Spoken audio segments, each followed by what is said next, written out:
Apakah kamu pernah merasa sendirian di tengah keramaian? Pernahkah kamu duduk di kantin, melihat rekan-rekan kerjamu tertawa dan bercengkerama, sementara kamu hanya bisa menunduk dan makan dalam diam? Atau mungkin, kamu merasakan tatapan dingin dan bisik-bisik yang tak terucapkan setiap kali kamu melangkah di koridor kantor? Jika jawabannya ya, maka kamu tidak sendirian.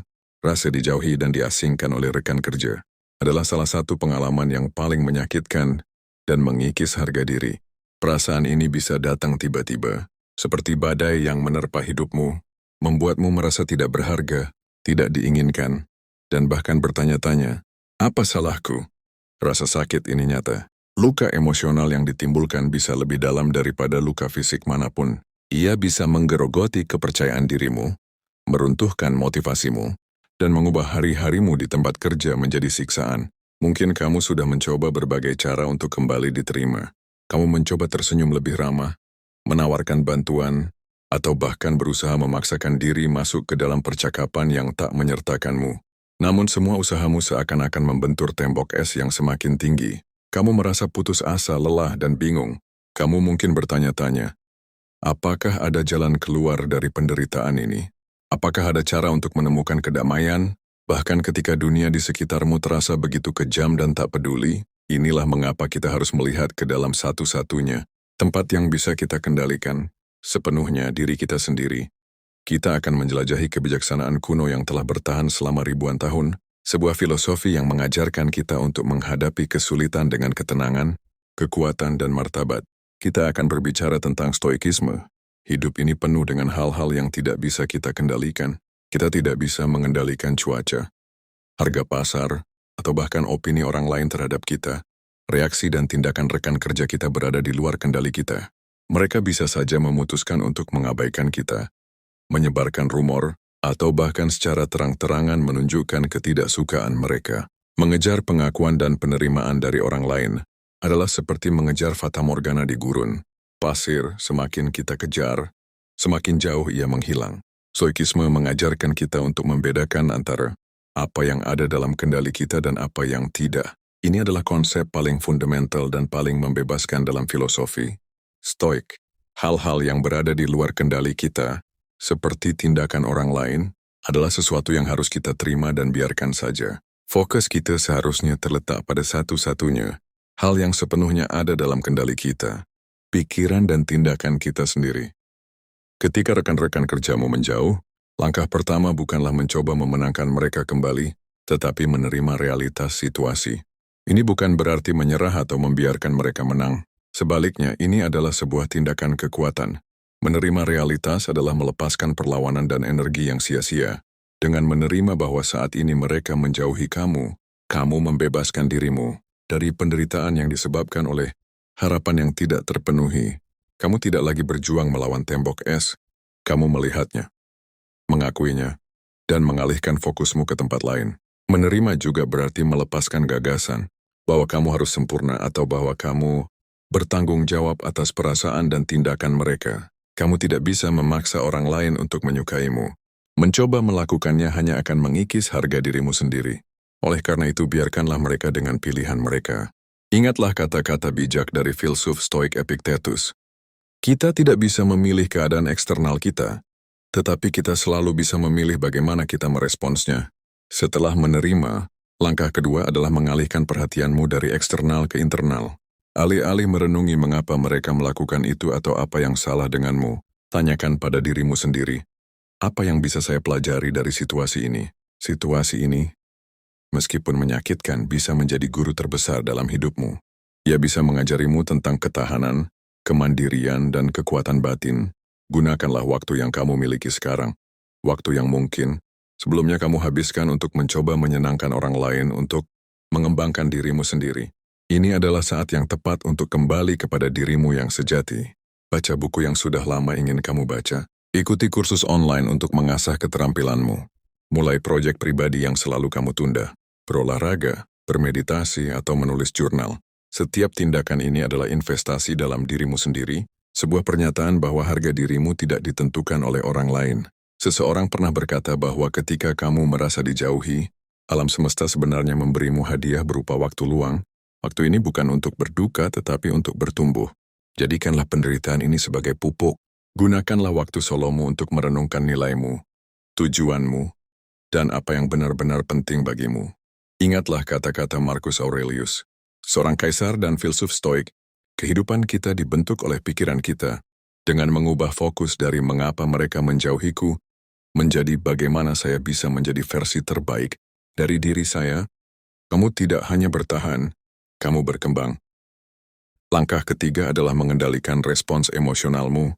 Rasa sakit, marah, dan kesedihan adalah emosi yang wajar. Stoikisme tidak mengajarkan kita untuk menekan emosi, melainkan untuk memahami dan mengendalikannya. Ketika kamu merasa sedih atau marah, jangan biarkan emosi itu mengendalikanmu. Sadarilah emosi itu, rasakan, dan kemudian tanyakan pada dirimu, mengapa saya merasakan ini? Seringkali, akar dari emosi negatif kita adalah asumsi atau penilaian yang tidak akurat. Kamu mungkin merasa marah karena kamu percaya mereka sengaja menyakitimu, atau merasa sedih karena kamu percaya kamu tidak pantas mendapatkan pertemanan. Stoikisme menantang asumsi ini. Tanyakan pada dirimu, apakah ini benar-benar fakta? Atau hanya interpretasiku? Mungkin saja mereka menjauhi kamu karena alasan yang tidak ada hubungannya denganmu sama sekali, seperti masalah pribadi di antara mereka, atau dinamika kantor yang rumit. Dengan menantang asumsi ini, kamu memisahkan fakta dari fiksi, dan dengan demikian, meredakan intensitas emosi negatif. Penting juga untuk mempraktikkan perspektif yang lebih luas. Hidup ini lebih dari sekadar pekerjaan. Pekerjaan adalah satu bagian dari hidupmu, bukan seluruhnya. Mengapa membiarkan satu aspek dari hidup yang tidak sepenuhnya berada dalam kendali kita, menghancurkan kedamaian batin kita secara keseluruhan? Ketika kamu merasa terjatuh, ingatlah semua hal lain dalam hidupmu yang memberikanmu kegembiraan dan tujuan, keluarga, teman-teman di luar pekerjaan, hobi atau bahkan hewan peliharaanmu. Perspektif ini membantu kamu menyadari bahwa apa yang terjadi di kantor hanyalah sebagian kecil dari narasi besar kehidupanmu. Selanjutnya, latihlah dirimu untuk tidak bergantung pada validasi eksternal. Banyak dari kita, secara tidak sadar, membangun harga diri kita di atas fondasi yang rapuh, yaitu pengakuan dari orang lain. Kita merasa berharga ketika orang lain menyukai kita, dan merasa tidak berharga ketika mereka tidak. Ini adalah jebakan yang berbahaya. Harga diri sejati tidak datang dari luar tetapi dari dalam. Ia dibangun di atas dasar nilai-nilai pribadi kita. Kejujuran, integritas, kerja keras, kebaikan, dan keberanian. Ketika kamu fokus pada nilai-nilai ini, tindakanmu menjadi motivasi utamamu. Kamu bekerja dengan baik bukan untuk mendapatkan pujian, tetapi karena kamu menghargai kerja keras. Kamu memperlakukan orang lain dengan baik, bukan untuk mendapatkan teman, tetapi karena kamu menghargai kebaikan. Bahkan ketika kamu dijauhi, kamu tetap tahu bahwa kamu adalah orang yang baik, berintegritas, dan pantas dihormati. Karena itu adalah pilihanmu, bukan karena orang lain mengatakan demikian. Ini adalah kekuatan batin yang tak tergoyahkan. Stoikisme mengajarkan kita bahwa kualitas karakter kita adalah satu-satunya kebaikan sejati. Jika kamu tetap menjadi pribadi yang baik, rajin, dan berintegritas di tengah pengasingan, kamu sebenarnya memenangkan pertarungan terbesar. Kamu membuktikan kepada dirimu sendiri bahwa kamu tidak bisa dihancurkan oleh ketidakpedulian orang lain. Kamu menunjukkan bahwa kamu adalah master dari dirimu sendiri, bukan budak dari opini mereka. Pada akhirnya, Stoikisme mengajarkan kita untuk memfokuskan energi kita pada apa yang bisa kita bangun, bukan pada apa yang telah dihancurkan. Alih-alih mencoba memperbaiki hubungan yang tampaknya tidak bisa diperbaiki, alihkanlah energimu untuk membangun fondasi yang lebih kuat untuk hidupmu. Carilah lingkungan atau komunitas di luar pekerjaan di mana kamu merasa dihargai dan diterima. Ini bisa berupa klub hobi, kelompok relawan, atau bahkan komunitas online. Memiliki jaringan dukungan di luar tempat kerja sangat penting untuk menjaga kesehatan mental dan emosionalmu. Dan yang paling penting, ingatlah bahwa kesendirian tidak harus berarti kesepian. Kita seringkali menyamakan keduanya. Kesendirian adalah keadaan fisik.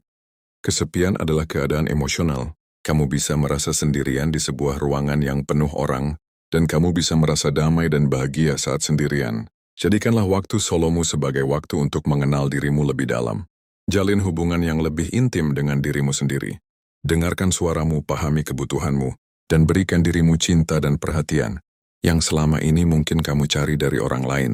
Jadi ketika kamu dijauhi oleh rekan-rekan kerjamu dan merasa ditinggalkan oleh semua orang, janganlah menyerah. Jangan biarkan penderitaan ini mendefinisikanmu.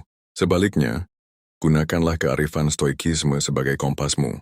Terima apa yang tidak bisa kamu kendalikan, alihkan fokusmu ke dalam dirimu, kendalikan emosimu, bangun harga dirimu dari dalam, dan fokuslah pada apa yang bisa kamu bangun. Ingatlah, meskipun jalan ini terasa sunyi, kamu tidak pernah benar-benar sendirian selama kamu memiliki dirimu sendiri. Kamu adalah pelindung, pemimpin, dan teman terbaikmu.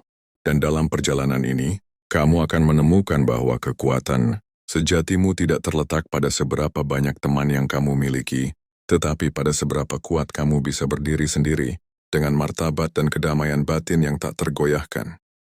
Jika kamu sedang berada di titik terendah dalam hidupmu, merasakan beban pengasingan ini, izinkan dirimu untuk merasakannya, tetapi jangan biarkan itu merusakmu. Ingatlah bahwa ini adalah ujian, dan setiap ujian adalah kesempatan untuk tumbuh. Pilihlah untuk menjadi kuat, pilihlah untuk menjadi tangguh, dan pilihlah untuk menjadi tuan atas dirimu sendiri. Jadikanlah penderitaanmu sebagai batu loncatan menuju versi dirimu yang paling kuat, paling bijaksana, dan paling damai. Masa depanmu tidak ditentukan oleh orang-orang yang meninggalkanmu, tetapi oleh dirimu sendiri yang memilih untuk tetap melangkah maju.